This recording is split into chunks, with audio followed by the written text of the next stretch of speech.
अब मैं बूढ़ी कभी ऐसी बारिश में कहाँ जाऊंगी। बूढ़ी माँ बैठी हुई थी तो एक कौवा लंबी चोंच वाला बूढ़ी माँ के पास आता है।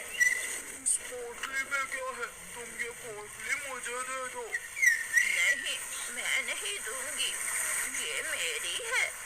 बुरा कौवा बूढ़ी कौवी से वो पोटली छीनने लगता है। बचाओ बचाओ, मुझे लूटने से बचाओ। रानो चिड़िया बूढ़ी कौवी की आवाज सुनकर वहाँ आ जाती है, जिसे देखकर चोर कौवा भाग जाता है। माँ जी, आपके पास तो इतने सारे पैसे हैं और सोना भी, मगर आप यहाँ अकेली क्या कर रही हैं?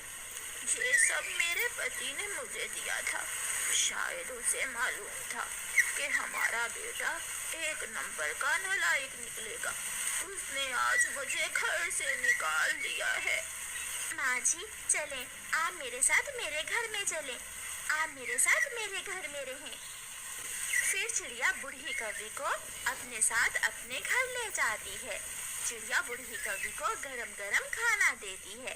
कालू की माँ पेट भर खाना खाती है।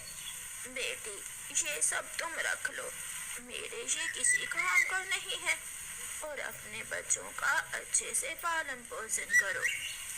यार कालू, वो बूढ़ी कौवी तुम्हारी माँ है?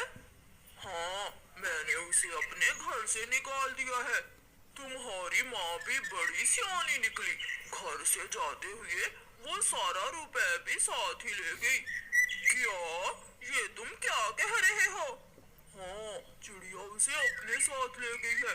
मैंने खुद अपनी आंखों से तुम्हारी माँ की पोटली में ढेर सारा माल धन देखा था। फिर कालू का ध्यान अपनी माँ की बात पर जाता है। इस पोटली में मेरे कपड़े और तुम्हारे पिता की दी हुई कुछ चीजें हैं। कालू घर भागता है। गोरी गोरी, माँ तो बहुत होशियार निकली। माँ के पास। फिर कालू गोरी को सारी बात बताता है। मुझे पूरे कौवे ने ये सब बताया है। कालू जी, जल्दी चलो, माँ को मनाकर वापस घर ले आते हैं।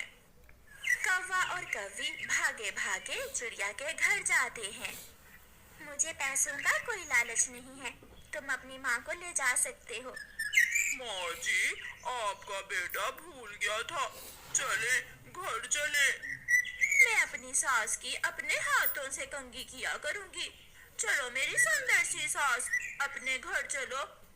कालू बेटा, जब तुमने घर के कागजात पर मेरे पंख